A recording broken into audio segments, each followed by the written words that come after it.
So, I think it's finally time we discuss Pokemon Scarlet and Violet.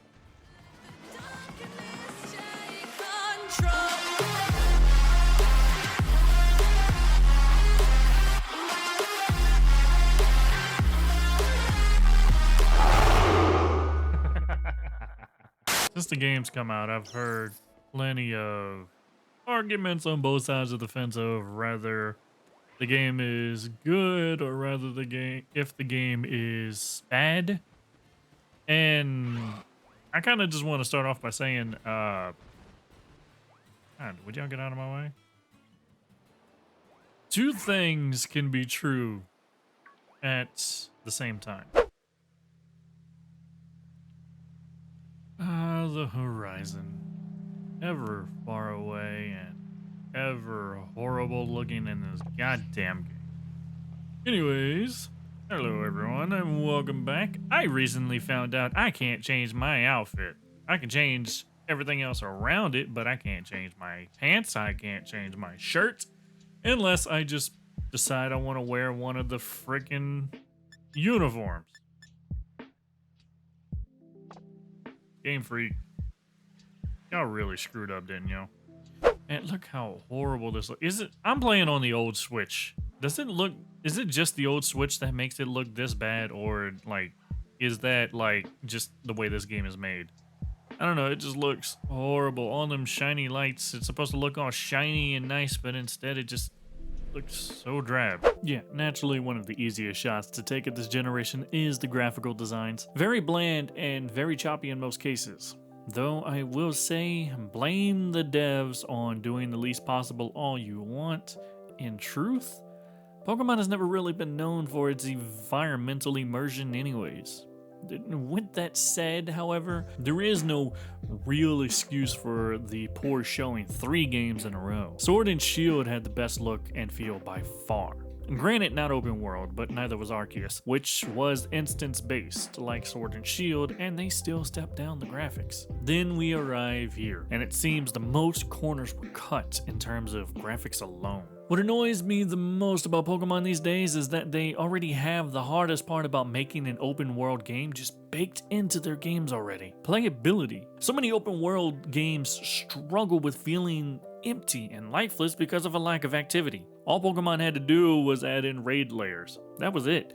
Because the biggest activity, what people came for, is what the games have always been based around to begin with.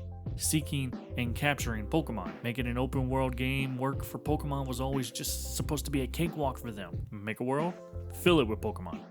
In truth, railroading and linear gameplay was always holding these games back, and now that they finally realized it, the skies should be the limit, if they can stop being lazy everywhere else. As obvious as the argument is, it should still be mentioned just for the sake of the continuity in the discussion. The basic Switch can run Breath of the Wild, Skyrim, Monster Hunter, and Xenoblade pretty well. So there is absolutely no excuse, aside from maybe personnel and capability, for any game to come out looking less than the mentioned titles. This game looks worse than Mega Man Legends, a PS1 title that could also be ran on the Nintendo 64.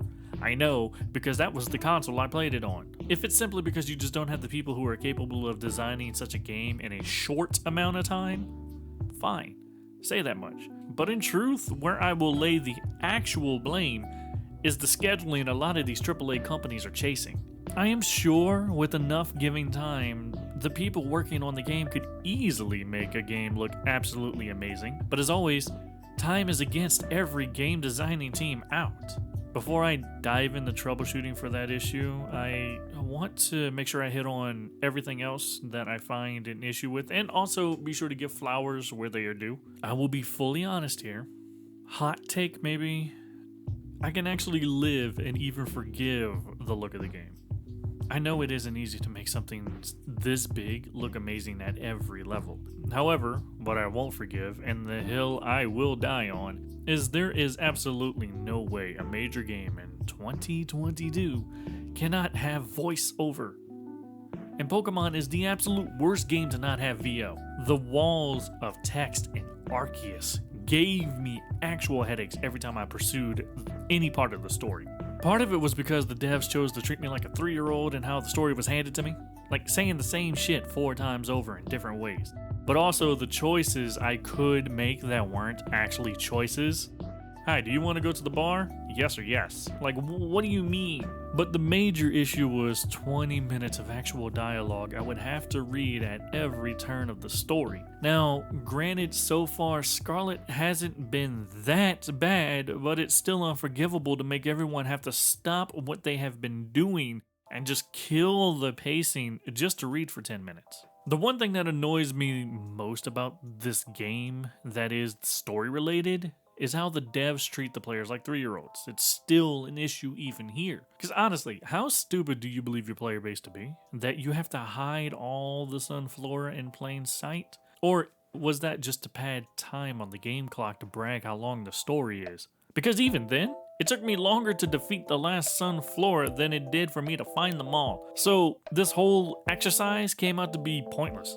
Honestly, the most fun I've had with a gem test so far was probably the olive roll, and that was because I found the cheese for it hilarious. Moving on though, several questions about the workings of this game. What happened to allowing your whole party to hang out around you outside of camp? One of the things I enjoyed about Arceus is telling like this little side story, never vocally saying it, but just allowing the audience to see it in the videos, was how Typhlosion and Luxray were always hanging out with each other, while Floatzel, Golem, and Staraptor were always goofing off as a trio.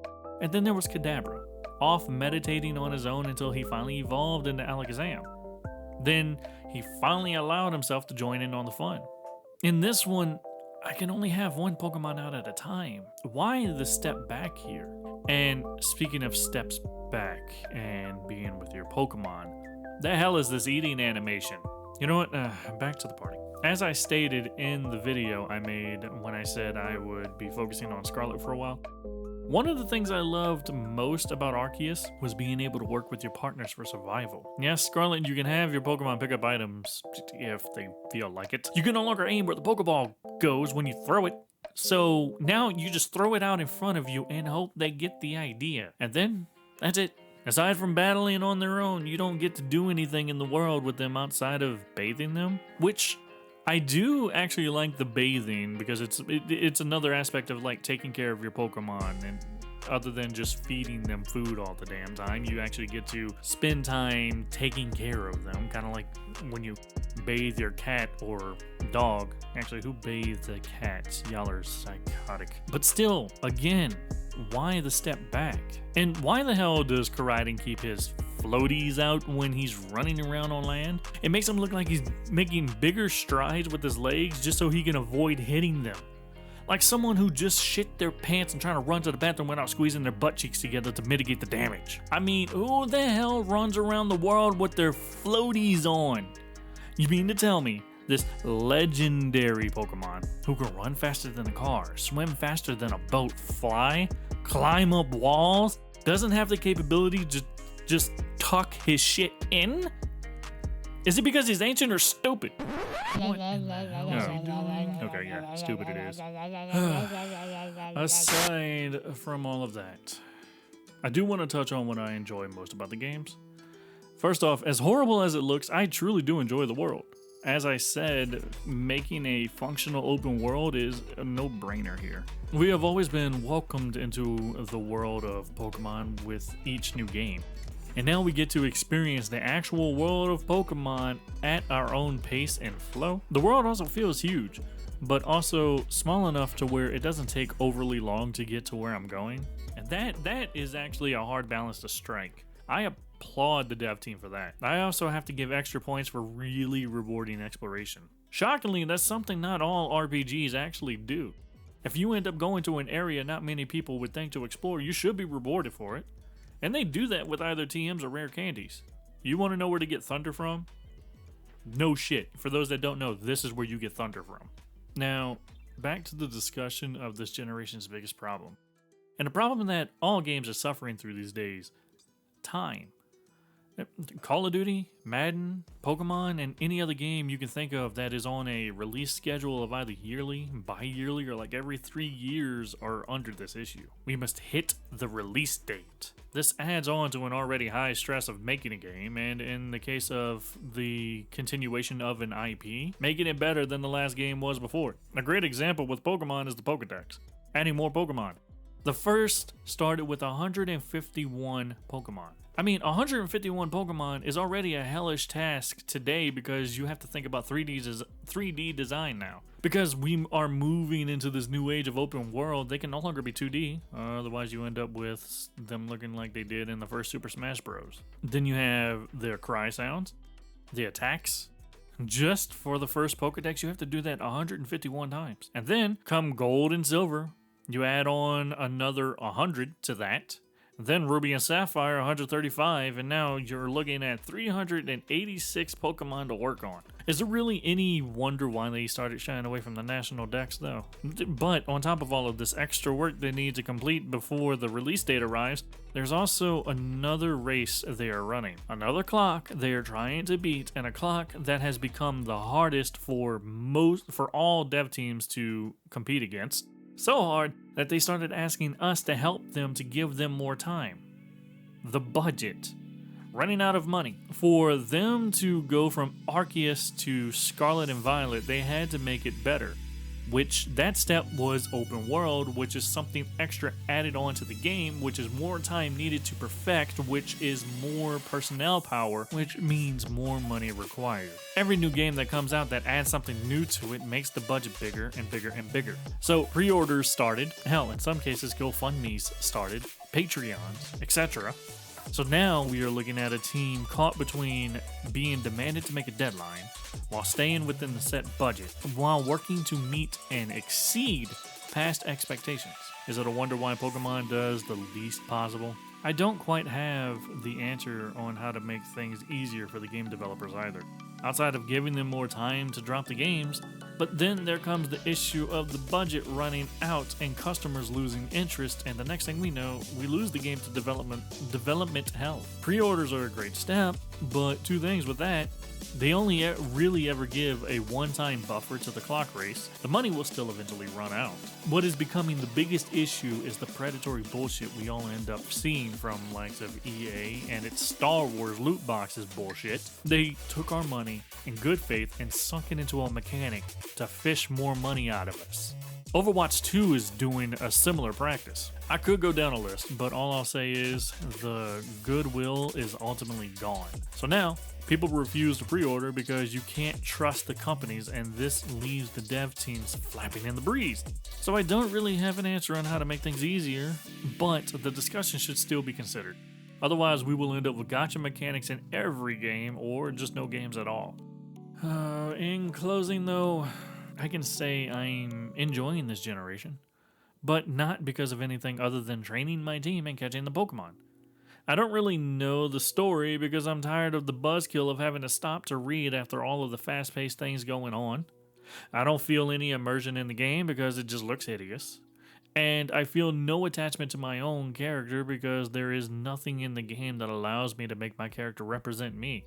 Like, I can't even change my clothes, just my effects. I can only hope that the game gets better from here, but through past experiences with less competent developers, I wouldn't be shocked to see them chalk this up to lost money and just move on to something else. Something not as big. Maybe they go back to 2D.